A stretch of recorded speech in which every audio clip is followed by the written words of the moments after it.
Now, then we talk about the different type of working: cold working, warm working, and hot working. There is a term called homologous temperature range.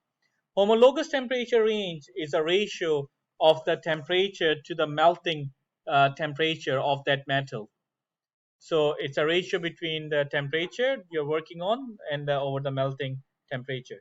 For cold working, the homologous temperature should be less than 0.3% of this range, T over Tm. Warm working, it should be between 0 to 3 to 0.5. For hot working, it should be more than 0.6, so 60% of the melting point. Yeah? If the melting temperature is 100, if you want to do the hot working, heat it up to at least 60 degrees, yeah, or a little bit higher. Okay. Now then we got the properties of the roll product. The roll product, they have more strength, but they are less ductile because the grain structure are disoriented, providing the barrier to move. When I say grain structure are disoriented and they are dislocations cannot move. Imagine I'm dislocation and I'm trying to move through these tables in the middle. I can easily move. But if they are like disoriented all the way, and there is a motion of the dislocation, it will actually first need to fix this one, and then it needs to spend some energy to fix that one, which actually increases the strength of the material.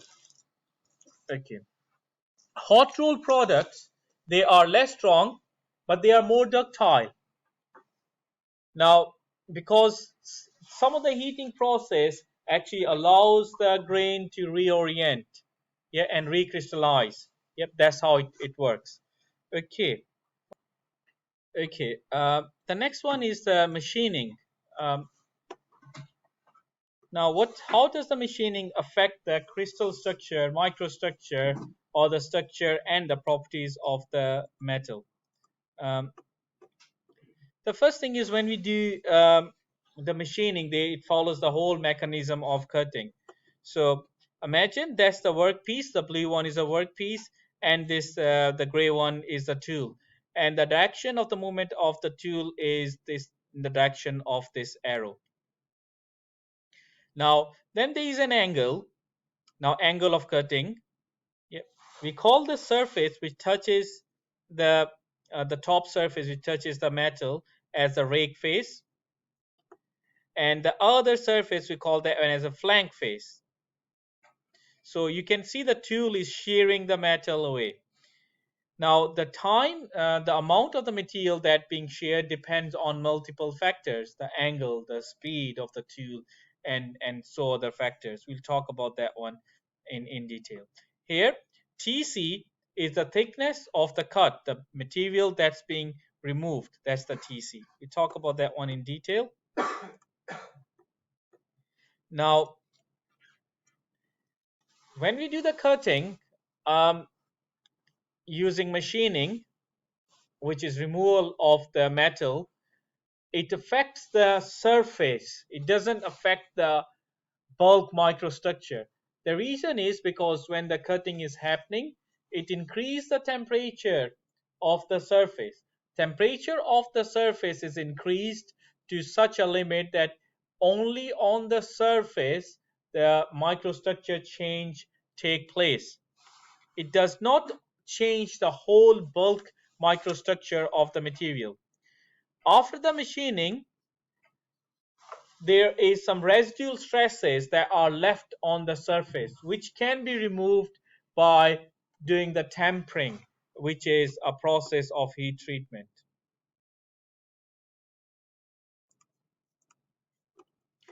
Just to give you an idea about different microstructure, in forging, this is how the microstructure look like. The grain flow is oriented to improve the ductility, the toughness, and improve the fatigue resistance. In casting, the grain flow is random. It doesn't have any unidirectional properties. But if you have a look at the machining, the grain structure is unidirectional. Yep, it doesn't affect. Yep. Now, this will make material more liable to fatigue and more prone to stress corrosion cracking. Now, what is stress corrosion cracking? Stress corrosion cracking is a phenomena that once the material is under stress, the grain boundaries are deformed and the rate of the corrosion actually increases. So if you got two materials, let's imagine two nut and bolt, and one is very tight and one is like not very tight, and you leave it in seawater, the one that is too tight has a lot of stress in it. That will corrode more as compared to the other material, which is made of the same material, same structure, same microstructure, but because one is under stress, the corrosion rate will enhance. One is not under stress, corrosion rate will be less. Now, if you want to understand the effect of the heat treatment, we need to understand the structure of the metal and how the properties are heat treatment affect the properties. Now, there are two methods of changing the properties of the material, like say is metal, either by changing the composition. To change the composition, you have to melt it and you have to add like another ingredient, maybe molybdenum, maybe carbon, maybe magnesium, maybe iron, any other, nickel, cobalt. Other one is without changing the composition, and this process is known as the heat treatment. Heat treatment is a process where you heat the metal to a certain temperature for a certain period of time, and then you cool it with a certain cooling rate. The cycle, how long you leave it at that cooling temperature, and how fast you do the cooling, and what is the medium of cooling, water, oil, air, salt bath, that defines what kind of heat treatment you are actually doing. Annealing is a heat treatment process which returns the crystal structure back to its disoriented form. What is annealing? Annealing is a process where you heat the heat the metal to a certain temperature, leave it at that certain temperature for a specific period of time, and then do very slow cooling. The example of the annealing might be you put the metal in a furnace. Depending on the size of the metal specimen workpiece, you heat it up to a certain temperature, and what you do is you turn off the furnace. Don't open the furnace, turn off the furnace, and the furnace is still hot, so it's a very slow cooling rate. In annealing, the cooling happens over a period of 24 hours, 48 hours. Annealing is used to relieve the stress, get rid of the stress. Annealing process make the material soft. It increase the ductility, decrease the strength, decrease the hardness of the material. Then there is a process known as normalizing. Normalizing, you follow the first step same, heat it, leave it at that specific temperature for a specific amount of time depending on the shape and the size. If it's a needle, we might leave it a couple of minutes. If it's a big, massive, bulky component, we leave it for maybe a few hours. Yeah, so it's all homogenized temperature. Then normalizing is you take it out, you leave it outside in air, just let it cool in the air. That's called normalizing. Normalizing, the cooling rate is in hours. Yeah, like 1 hour, half an hour, 30 minutes. That's the time. Yep. Uh, Cooling, when you do the normalizing, it relieves the residual stresses, it deforms the grain structure, and so on. But then there is the properties of the normalized is going to be harder than the annealing. The grain structure is going to be bigger than the annealing. Smaller than the annealing, because you are not giving enough time to grow, giving less time to grow. Yep. Okay. And the strength of annealing is low, strength of normalizing a little bit higher than the annealing. Then there is one other process. It's known as quenching. I haven't got the slide for quenching, but just to give you an idea, you heat the material, leave the material at that temperature for a certain period of time, and then you quench it. in water, salt bath, oil, or anything. Now, when you do that one, the temperature goes from all the way from 900 to, let's say, room temperature 20 degrees centigrade within few seconds, 1 second, 1 microsecond, and so on, depending on the size of the component.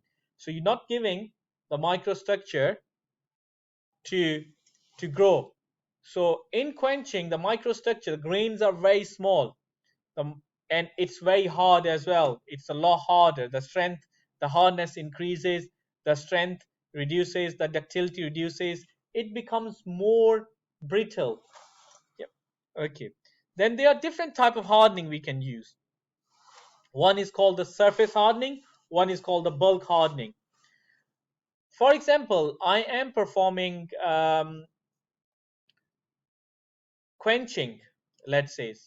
Now quenching, I'm going to use engine oil. I haven't changed my car engine oil for, let's say, the last 2 years. So that engine oil will be perfect for quenching. The reason is because that engine oil has absorbed a lot of carbon. So when I'm trying to quench something, that carbon from my engine oil will actually try to enter the surface of that bulk body, the metal specimen, and it will try to penetrate. Just like liquid diffusion, there is solid diffusion as well, and it will make the surface hard. Yeah. There's other process I can use. It's called case hardening. How do case hardening work? Let's imagine I got a piece of metal. This piece of metal, I want to achieve the surface hardening, just the surface. The easiest way to do that one is the graphite. In your lead pencil, graphite, just have loads of these one, powder it, making a very tiny powder, put it in like a bag, surface hardening bag. Let's imagine a cling film, not aluminium foil. Yep. Something thicker than aluminium foil, and just put the specimen in, spread around that carbon on the top, and then leave that thing in the furnace. You leave that in the furnace, the carbon from there try to diffuse. The longer you leave that thing in the furnace, the more the case hardening depth you will achieve. The more it will penetrate in more depth. If you increase the temperature, the process will increase of the case hardening process will increase as well. Why we need case hardening? Case hardening we need because if we want a middle core soft and the surface wear and tear resistance. Yep. We need to get rid of wear and tear resistance and so on. Yep. We want the surface to be more resistant to outside environment and so on. Hence, we do the case hardening process. Then we got the tempering. Tempering is a process where we relieve the internal stresses. Yeah, so you heat it up to certain temperature and slowly cool it down. It get rid of the excessive hardness and brittleness. Yep. Okay. These are term called critical points, critical temperature. We will discuss that in detail. Okay. Now the next one is welding. Now when we do the welding, the point where we are actually welding, it forms a zone known as HAZ, heat affected zone. The heat affected zone will actually affect the microstructure close by because it's molten. Now that's the original structure, yeah, and this is a heat affected zone. Yeah. Now what will actually happen to the heat affected zone? Now you can actually see here, this is the hardness. With the heat affected zone, you can see the hardness is massive, the melt zone, as compared to the one that is not heat affected. Because when you are heating it, it melts, and then you're performing the normalizing because you leave it there. If you try to put a water on it, what will happen? It will break the weld because a sudden shock, it will get a sudden shock and it will break the crack. Okay. The next one, I will put the video online. We will have a look at the two production case study, and based on that one, you need to include these bits in your assignment as well. So